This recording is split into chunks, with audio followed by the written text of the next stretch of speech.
What is up, everybody? It's Dr. Vibe here, host and producer of the award-winning Dr. Vibe show. As always, I'd like to say you're blessed, highly favored, a magnet for miracles, and a solution for someone's problem. Also know I'm a certified empowerment coach and president and CEO of Express Your Coaching and Communications. And you know, we have another new friend. We keep on bringing new friends onto the Dr. Vibe show, and we are excited to have the next new friend. Who is she? Her name is Tamara Grant. She's a lover of words, flowers, and anything sweet. And she has a passion for writing. She spent several years ghostwriting romance novels and short stories and is currently back to publishing under her own name.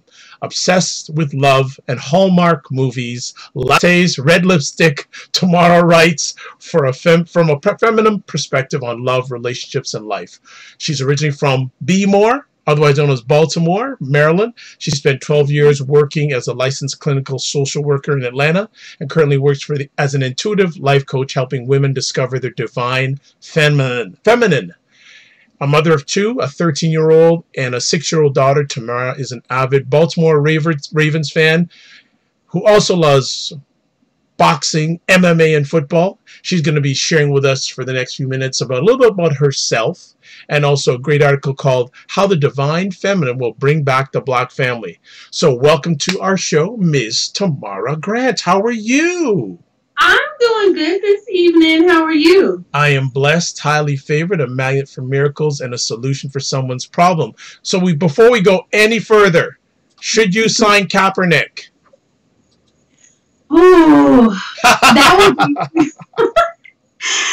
That is like the million-dollar question. I think that would actually be kind of cool for the city. Okay. Well, I was just, before we came on, I was just keeping up with some news stuff, and Ray Lewis said that I think Ray Lewis is leaning on the way that he shouldn't sign with the Ravens. He's saying that, you know, he should be very careful, don't make his social justice cause too much news, etc. But it seems that Ray Lewis is saying, it looks like he's saying he shouldn't sign. I know. I see where Ray is coming from, but I don't know. I think Kaepernick would be kind of cool for the city. I think it would be a good look. And he's a good player, too. So, I mean, Baltimore is the kind of place where it's like very community-oriented, and he does a lot for the community, and the Ravens do a lot for the city as a whole. So he fit right in, actually. Okay. Well, we're not going to spend all the time on Cap and Lewis and Be More Ravens, as we like to do with all new friends that come on the Dr. Vibe show, the home of epic conversations. Can you give a little background about yourself, where you grew up, school, etc.? Yes. Well, I am a Baltimore Ravens fan because I was raised in Baltimore. That is the place that I consider home, but I have also called Atlanta home for, gosh, the past 22 years now.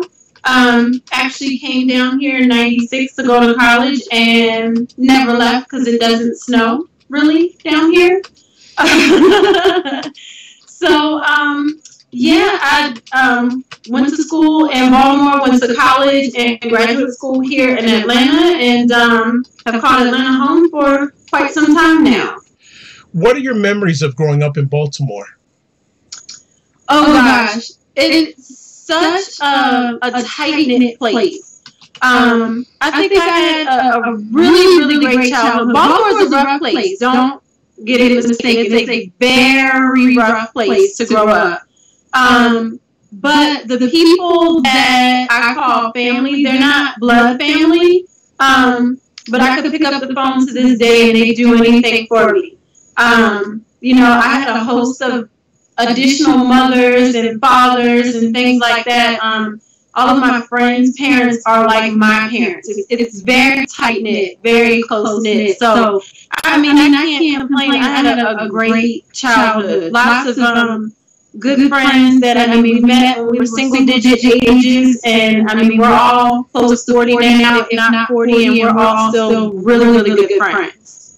Well, my mother raised me never to do two things with a lady, never discuss age and never discuss weight. So I'm going to jump right over that comment and statement. What was it hard leaving Baltimore for Atlanta, other than the snow? No snow. It was kind of difficult to leave, but I was always one that I always need to kind of see something different. At the time, it was 96. The Olympics had just left Atlanta actually when I came down. So the Olympics were here during the summer, and I came in August. And I'm just going to be quite honest. I mean, I was 17. I said I was going to come down here and find Outkast and Usher. Freaknik was still happening, so I was ready to go. Okay, all right. And do you regret that decision, even though it's been so many years ago? No, it was a good thing. Baltimore, like I said, is a really, really rough place. I don't raise my kids there on purpose because my kids aren't kind of built for that kind of life. It is a really rough place. And no, I don't regret my decision. I needed to be able to leave to become the person that I needed to become. I understand how people leave and go away to college and then they come back home to their community. So, no, it was a really good thing for me. Atlanta was like on and popping that time I came down. I had the time of my life, so it was a good thing. Nice. Do you keep a watch on what's going on in Baltimore? And what are your thoughts about the situation, especially racially, in Baltimore right now? I definitely keep a watch. Like I said, I'm probably on the phone with somebody from home almost every day. So definitely know what's going on. Sometimes I know what's going on up there before some of my friends that live there know what's going on, because I always get phone calls. So racially, it's a funny thing because I came down south here. So being in Atlanta, I'm pretty much in the deep south. And racially, things are different here. I heard one person tell me that, up north, it's a little bit, racial tension is a little bit more politically correct. I don't really recall us racially having a lot of, there wasn't like a lot of racial variety growing up there. People were either black, white, West Indian, Caribbean, and then we had a sector of Asian people, and then I had a lot of friends that were Korean and black, and so they were mixed. And it's funny because some of my girlfriends that I grew up with that are white, I mean, we're all still friends to this day. We actually had a Facebook conversation on a thread where some of us were like, we never even paid it. Like, we knew y'all were white, but we never really paid attention to that. Like, it never really mattered to us. And so our white friends were saying, with a lot of the things that are going on now, what is it that we can do? How can we explain it? Because we stayed at your houses. Your mothers were they're like, your black mothers helped raise us. So we did just recently have those conversations, and it was, we all just kind of said, wow, like, we've never even really had this conversation before. We've never even thought about it. Right. How did you get into the area of clinical social work, and what was the attraction to get into the area of social work? So I was in, I think, 7th or 8th grade when Silence of the Lambs came out, somewhere around there. And I remember thinking, that looks interesting as hell to do. Like, to sit with somebody and I didn't know what that was called. I was like, I didn't know whether it was psychology or whatever. And so I started looking into criminal psychology. Actually almost went to college and almost majored in journalism, because I'm a writer. It's what I've just done innately my whole entire life. But figured out, I was like, at the time I didn't realize all the things you could do with that degree. And so I went into psychology and thought I was going to do criminal psychology. Took a lot of criminology classes as like a undeclared minor. And got out with a psychology degree, didn't really know what to do with that. I started working at a place called Boys Town here in Atlanta. They're based in Nebraska. Started working there, and I thought I was going to go on to do school psychology, but figured out it was hard as I don't know what to kind of get into that. And I actually had a supervisor that said, you know, don't go get a master's degree in professional counseling because it's not as broad as getting one in social work. So I was like, social work? Like, I don't want to work for the state, like, you know, for like Department of Family and Children's Services. Like, what else can I do with this? And she brought me her whole program guide and broke it down for me. And when I realized all of the things that I could do with social work appealed to me more. Okay, great.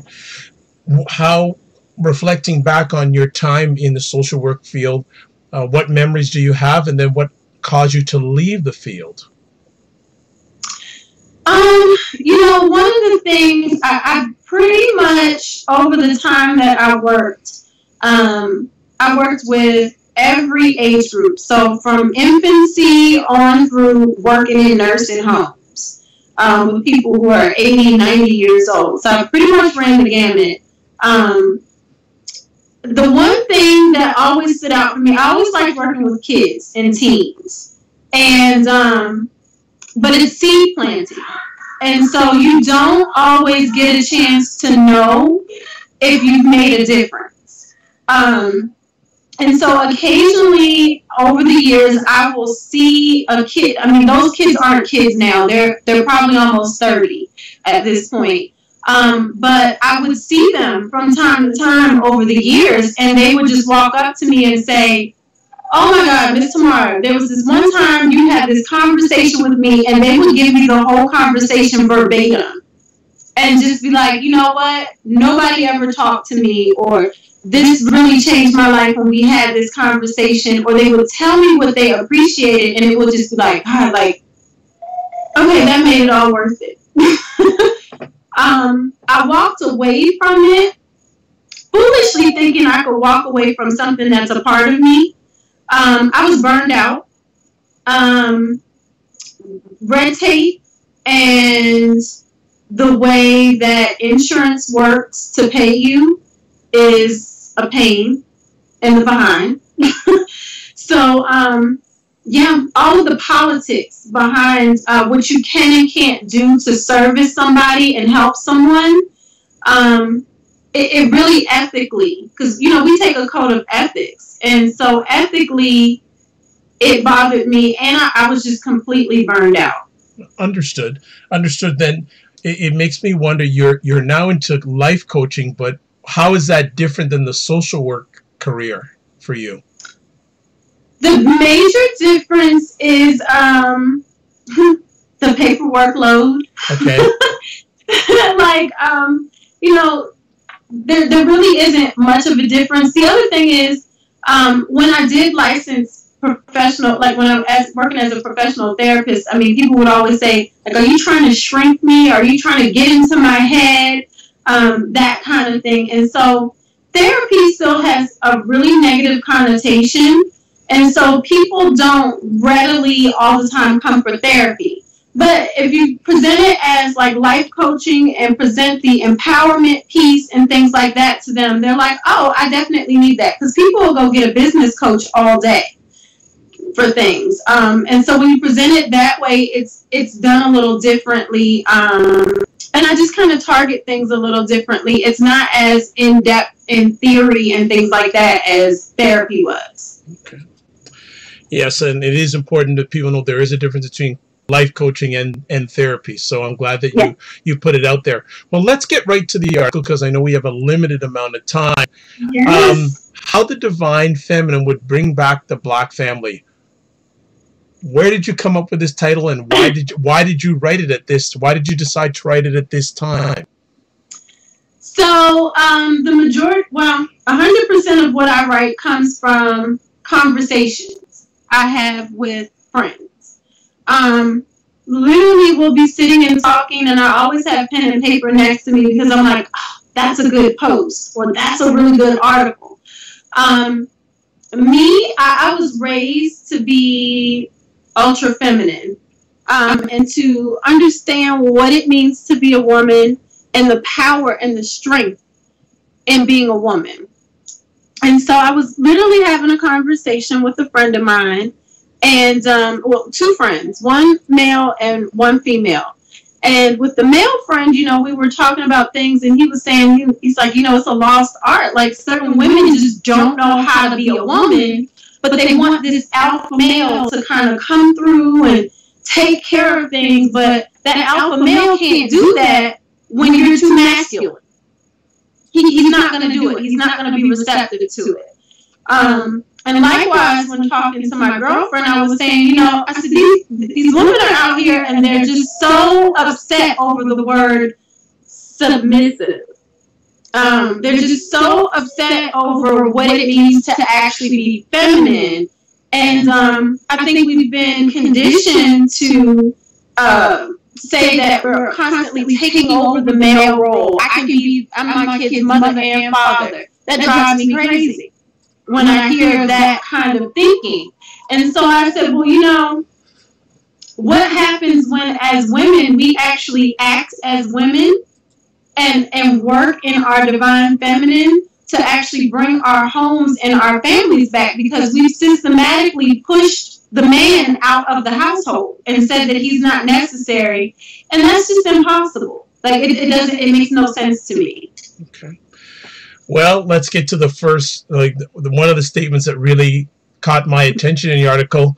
Black women are too busy trying to be a boss. What do you mean by that? That one caught a lot of people. You think? You think? It caught a lot of people. By no means am I, first of all, I am a divorced mother. I have 2 kids. I'm an entrepreneur. I work for myself. I am a boss. But at the end of the day, my kids could give a damn what I do for a living. Actually, they don't even really know what I do for a living. They just know, the way I explain it to them, my son says, you're always on the computer, you're always on the phone, or you go out and you make people feel happy. That's all they know. Because what happens when I come home? I need to have a meal cooked for them. I need to be able to hug them. I need to be able to read to them. I need to be able to be attentive. And none of that has to do with my degree. None of it. But women are so conditioned at this point to say, well, I meet so many women that identify themselves by their degree, by what they do for a living. That man doesn't want to cuddle up to your degree at night. He wants to cuddle up to you. Who are you? Who are you as a woman? And so we forget that as women, we are the piece in the household. We're the piece. We are the backbone. We set the tone. And so with that said, it's like, you know, we're so used to being the boss in the workplace, you know, having to hold things down all the time, that we don't know how to kind of turn that off when we get home. And when we're home, we're uber aggressive versus being assertive and just walking in a more quiet, a more calm strength. Okay. Now, I'm just going to bring this up, and not to say, people will say, you know what, some ladies will say, I have to be a boss because, you know what, I'm by myself, a situation like you are, you know, on my own, and you know what, it's a tough world out there, and I have no choice but to be a boss. I agree. You're still a boss. But there's a difference between being aggressive, and there's a difference between being assertive. The divine feminine concept talks about the fact that there is a masculine energy and there's a feminine energy. As males and females, we have both. We have both masculine and feminine energy. But as women, when you walk in that more masculine energy, that's when you tend to be more aggressive. Masculine energy is more of like a hunter. It gathers. You know, and that's what we have to do when we are the major breadwinner. That part is true. But as feminine energy, you're more receptive, you're more calm, you're more open, you're more communicative, you're nurturing. And for various reasons, that doesn't always play well in the workplace, right? So you have to know how to balance both and be able to use those energies appropriately in the appropriate environment. I think a lot of us too come from, you got to kind of look back historically. Me, I know you said you don't ask women their age, but I don't mind telling mine. I'm 38. My parents were part of the baby boomers. And so ideally, some people who are around my age, you may have had a parent that was in the Vietnam War. And so when you had mom who had to hold it down with dad away from home, and then maybe dad didn't come back, or maybe dad did come back, but he was a shell of the person that he was when he left. Same with a lot of us with the Iraq War and things like that. We've had all of these things that happened that took the men out of our homes. And then they may have physically come back, or they may not have. And when they did possibly physically come back, they were incapacitated. And so you still had to feel like you had to take on these roles. And likewise, there are just some dysfunctional frames of thought that say men are not necessary. And so when your mom, and I say this in the article, you're still choosing your mate based on the fact that your mama and your grandma chose and they were unhappy. So you listen to them say for years, oh, all men cheat. No man's ever faithful. Oh, me and daddy were just together just to be together because he got me knocked up. That man ain't really love me. So you're dealing with all of those things. You may see your parents in a loveless relationship and figure, oh, that's just how things have to be. And then in turn, when you go choose, you don't choose correctly. Or you may not choose at all. And so it sets this precedent that men are not necessary in our households. And so when we don't have those men in our household, men are our protectors. When you don't have men in the household, you leave women who feel unprotected. And it just starts this vicious cycle where women feel like they have to be out here alone. In no way, shape, or form, and I know there are women who get mad at me for this, but I don't really care. In no way, shape, or form can you ever be your child's father. It's just, you can't. You can't. You can be a damn good mother, but you can never be their father. Understood. I'm going to ask, because I know our time is limited here. I've got LaRon Barton, who's a regular panelist on the Dr. Vibe show on Sunday nights with Do You Know What Time It Is, has a question saying, why do you think there's such a disconnect between black men and black women? Oh gosh, I think that is so ingrained in us right now. Our families, black people have just dealt with things being impoverished or, just we live in underserved communities and things like that where, for instance, and I don't know if y'all seen the movie, most of you probably have, but Claudine, where, the man had to be out of the household in order for her to get food stamps. So there were things that were systematically set up for men to not be in the household in order for women and children to survive. And so some of these things just constantly get ingrained in us, and it sets our psyche going where these things just continue, because it's not because you ever stop and look at it and see that it's dysfunctional. It's just kind of the way it is. And so when you saw your mother do it, you just kind of do it. You never stop and think like, maybe I don't have to do that. Maybe things could be different. And so we continue, as we raise young boys, we tell them that men are not necessary in the household because they don't see a consistent man in the household. And so what does he learn in turn? That he doesn't really have to be there. He can just be a paycheck. That's all. Okay. In the article, and I from what you've shared, you are a firm believer that there's been a vicious cycle when it comes to the state of the Black family. Mm-hmm. And your solution is the divine feminine. So yes. What does the divine feminine look like? So basically, when you look at this concept, it is a concept of interconnectedness. It's not a concept that says that the feminine can exist without the masculine, and the masculine can exist without the feminine. It says we both exist because we both exist. And so in women saying, you know what, I can be the peace in the household, I can be the calm in the household, I can be the nurturer. If you're walking in that kind of energy, then what you will draw to you is that man that is that balance. You will draw to you that man that is that protector, that man that is that provider. All of those things that we kind of hear about and think, oh, that doesn't really exist. It does. That balance does exist. The reason why you're unable to call those things to you is because you don't operate in something that will call the opposite for you, that will call the complement to you.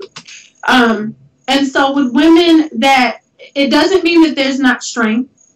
It just means I see so many women that are always like ready to tear their man's head off all the time. You know, neck swinging, I gotta tell him this, I gotta tell him that. He's almost like a child. Why are you dating a grown man that's like a child? You know what I mean? Like, so we have to start to look at some of those dysfunctions and say, you know, I shouldn't be dating a man that I have to tell what to do all the time.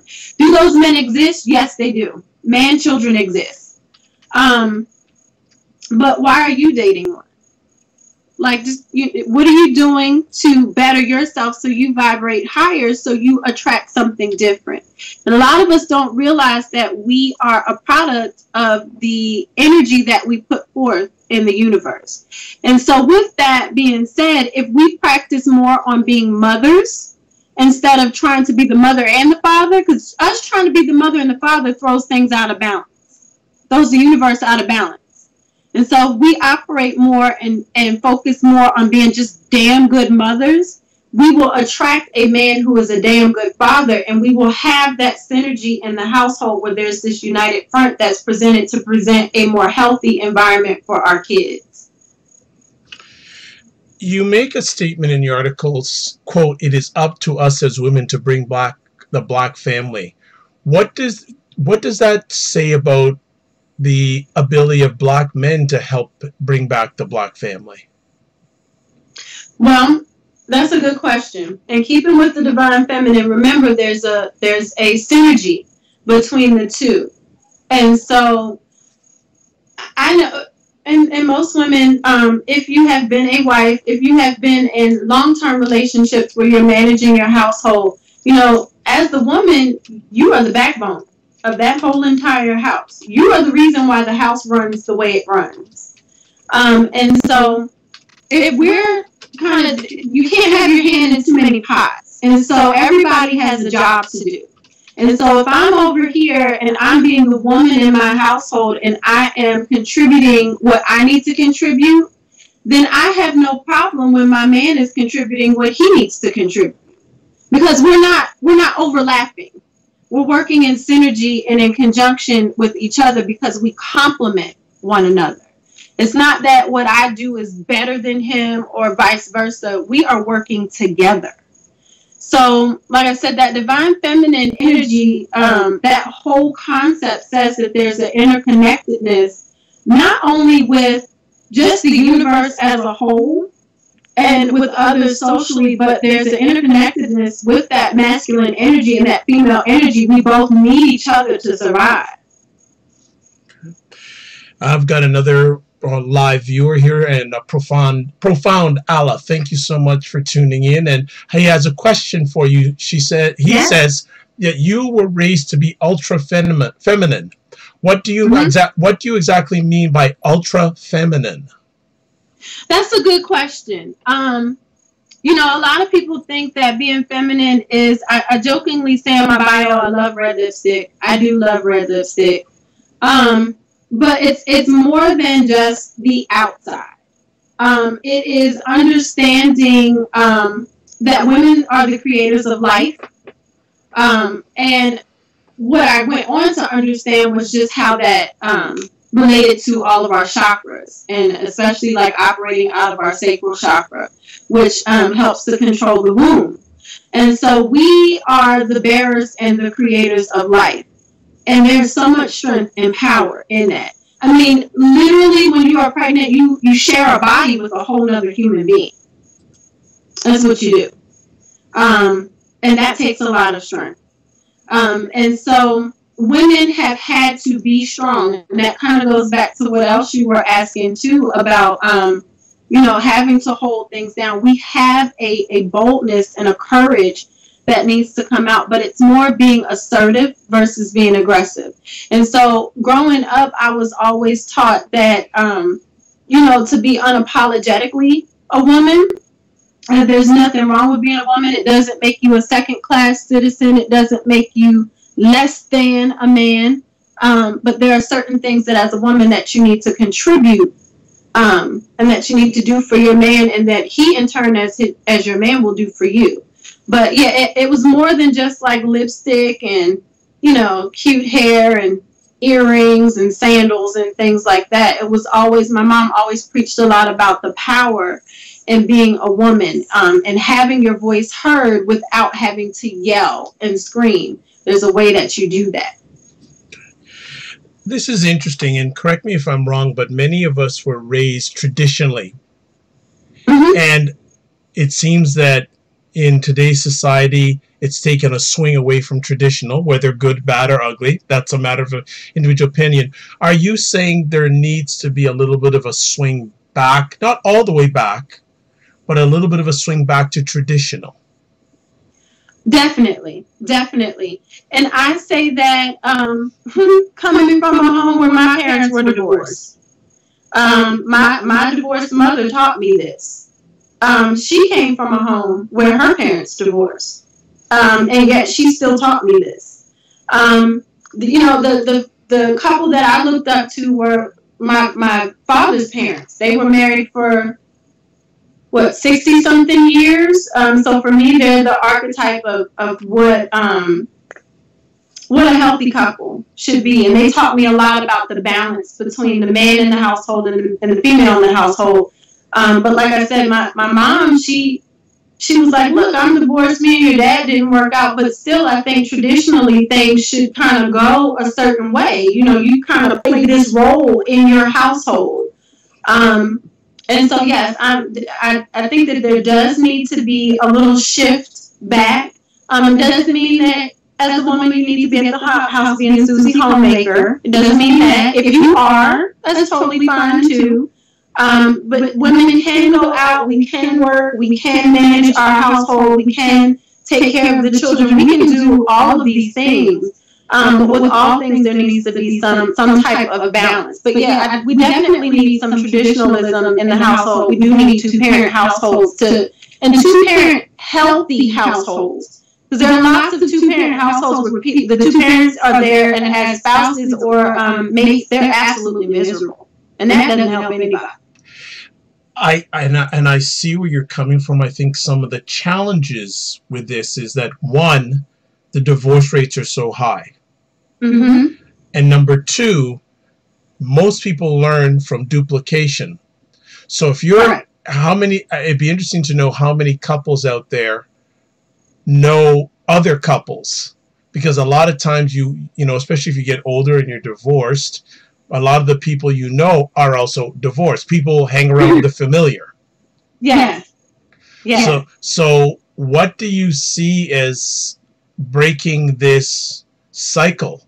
What's going to break this cycle where, I guess, twofold, better relationships, more relationships between black men and black women, long term, and then also black women sort of in this time of independence, in an era of independence of self, saying, you do need to submit a bit. Yes. Well, what I do with my Divine Feminine Circle workshops is my target audience is the women. because I feel like, you know, if I could kind of come to you guys, there's a lot of horrible programming out here, like on Instagram with all of these relationship gurus that are out and things like that, that are just kind of spouting things. They don't come from any theoretical background. They come from like, oh, I just think that you should do this. I just think that you should do that. The place that I'm coming from is, of course, you know, coming from a therapeutic background, but also coming from these principles that are based off of Eastern philosophy as well, that got lost in our Western culture. That talk about the yin and yang. I don't know how many of us talk about the yin and yang, but don't even really understand what that means. And so, yes, there's, you know, there has to be kind of that throwback, but we have to better ourselves as individuals so we choose better. Because, yes, that divorce rate is astronomical, but what's also just as bad is that people are just not getting married. You know what I mean? So they're just like, oh, well, I'm not going to get married. Now, marriage isn't for everybody. People can be in long-term relationships and be way healthier than anybody who's married in a relationship. But what are we doing to fuse these relationships so we have these healthier communities, so we can get those villages together to raise our kids before they could become hashtags and Black Lives Matter? I mean, that's what's happening now. It's like, oh, we're crying over our kids now, but you wasn't crying over him when he was knocking off grocery stores a little while ago. You know what I mean? Like, he's been out there. That kid has been out there. I've seen it working as a social worker. That kid's been out there. You know, so, and these families just didn't have the help and the support that they needed. So, yeah, my mission is to start working with the women, building self-esteem, talking about what positive relationships actually look like, helping them to understand that you can have a positive, healthy relationship. I'll give you an example. I grew up going to church. We started out in the Episcopal church. And then when we moved to Maryland from upstate New York, we started going to the AME church. So went to AME all my life, came to Atlanta, and went to United Methodist Church with my aunt.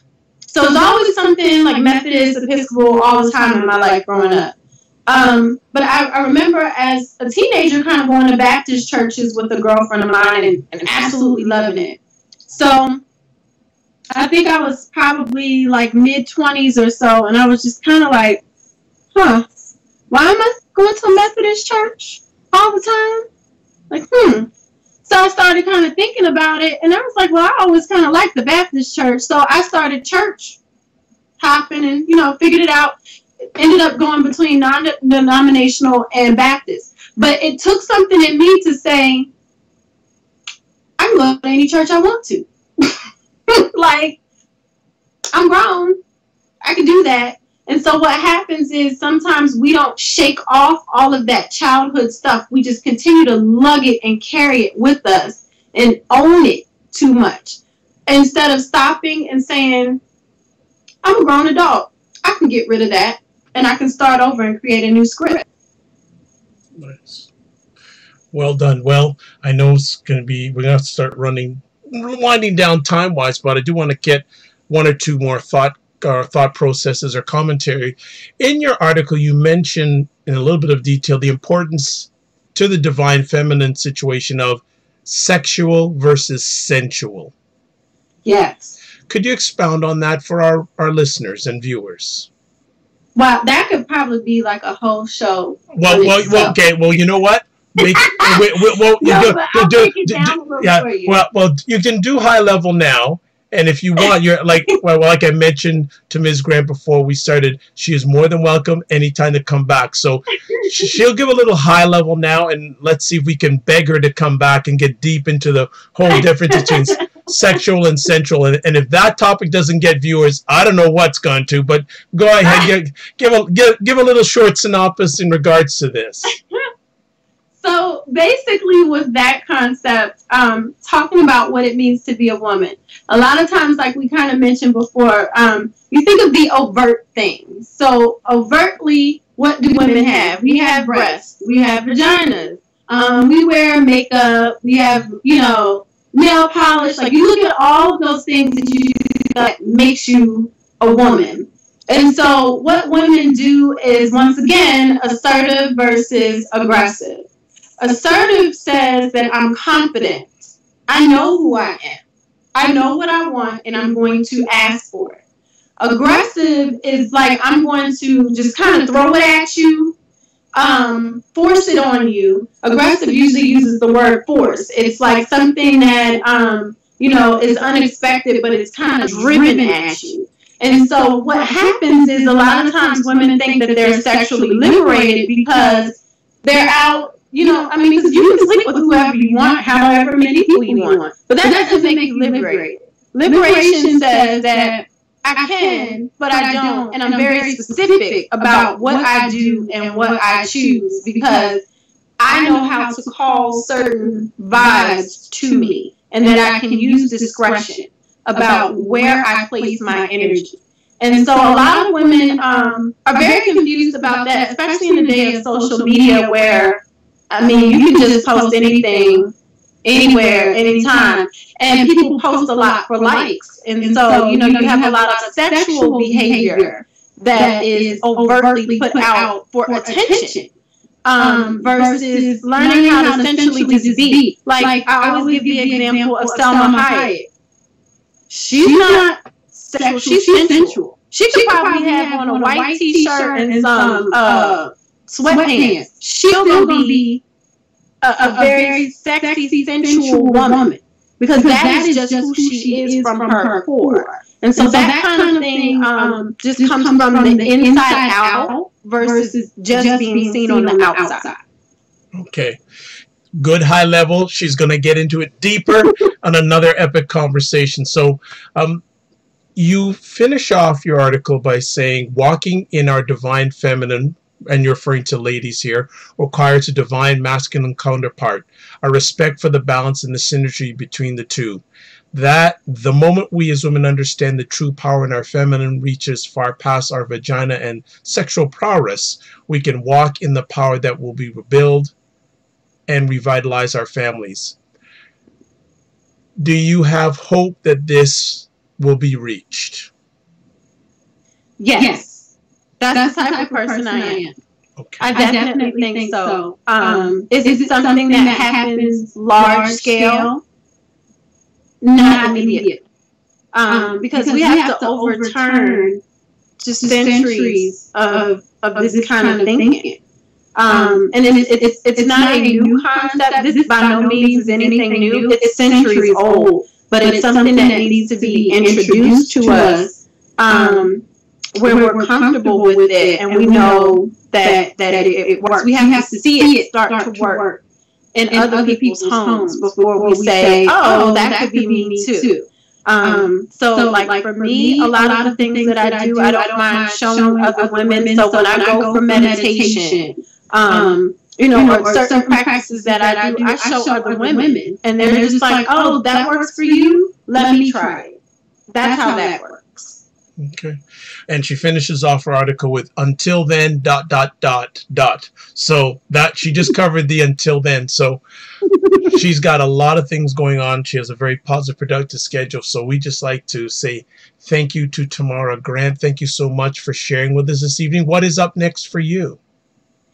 Oh gosh. Well, I have my publishing company, Zen Publishing Company, and my writing partner and I, we have a lot of things coming out on the publishing schedule this month. So definitely check out the website, because we have some poetry anthologies, and we're also starting to publish some short stories. So we have some, our submissions are open for that. And then for myself, I have, we just had our first Divine Feminine Goddess Circle last Wednesday. And so I have more to come with that. I'm in Atlanta. So I'm looking to have those in East Point at a art studio over there. So we'll be pairing with some yoga instructors and some Reiki instructors for the Divine Feminine Goddess Circles. I'm also on Facebook. I have a Facebook group called Love Light Lucid. It is all female, women only. Sorry, fellas, but it's women only. Positivity, encouragement every day, lots of support for women in that group. And I'm also on Instagram. It's Love and Fairy Magic. Fairy is Faery. So I have lots of poetry on there, my thoughts on there as well. But we're gearing up to make sure that we do the Divine Feminine Goddess Circles at least once a month coming up. So I'm really excited about that. Excellent. And in regards to your article, what message do you have to Black men? That you are necessary. Okay, that's all. That says it right to the point. There you go. Well, she said it, signed, sealed, delivered. Tamara Grant. We will on the repost of this epic conversation, we will put all the contact information that she just shared with us. We'd like to thank her again for taking time out of her positive, productive schedule to be on the Dr. Vibe Show, the home of Epic Conversations, and I'm the host of Epic Conversations. Also know I'm a certified empowerment coach and president and CEO of Express Your Vibe Coaching and Communications. If you want to touch base with me, the three best ways: Twitter at DRVIBESHOW, website address www.thedrvibeshow.com, and email dr.vibe@drvibeshow.com. If you want to watch replays of my video conversations, go to the YouTube channel. We now officially have 210 subscribers, and that was in a very short period of time, so I'm very pleased about that. And if you want, if it's in your heart, please become a subscriber. We'd love to have more people on and just sharing the conversation and having epic conversations. If you want to listen to replays audio-wise of my epic conversations, go to my website. You can also go to Apple Podcasts, iHeartRadio, TuneIn Radio, Stitcher Radio, Google Play Music. You can also hear selective conversations audio-wise at thegoodmenproject.com and also at wjmsradio.com. Also know I'm a brand ambassador for Cuisine Noir magazine, the only online magazine that is dedicated to African Americans in food, wine, and travel. As always, I like to say you're blessed, highly favored, a magnet for miracles, a solution for someone's problem. And also note that if you like a complimentary 30-minute empowerment session, please touch base with me, because I believe the more empowerment you have in your life, the better life you'll have for yourself and the better you can help others with their lives.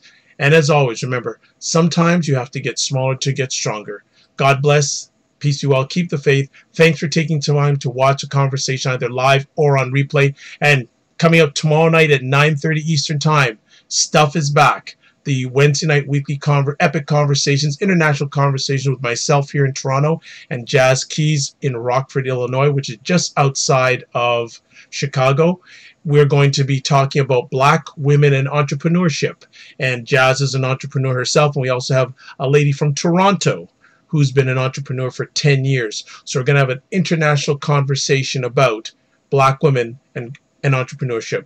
So come back here 9:30 tomorrow night. God bless, peace be well, and keep the faith, and have a blessed and highly favored evening. Thanks for watching.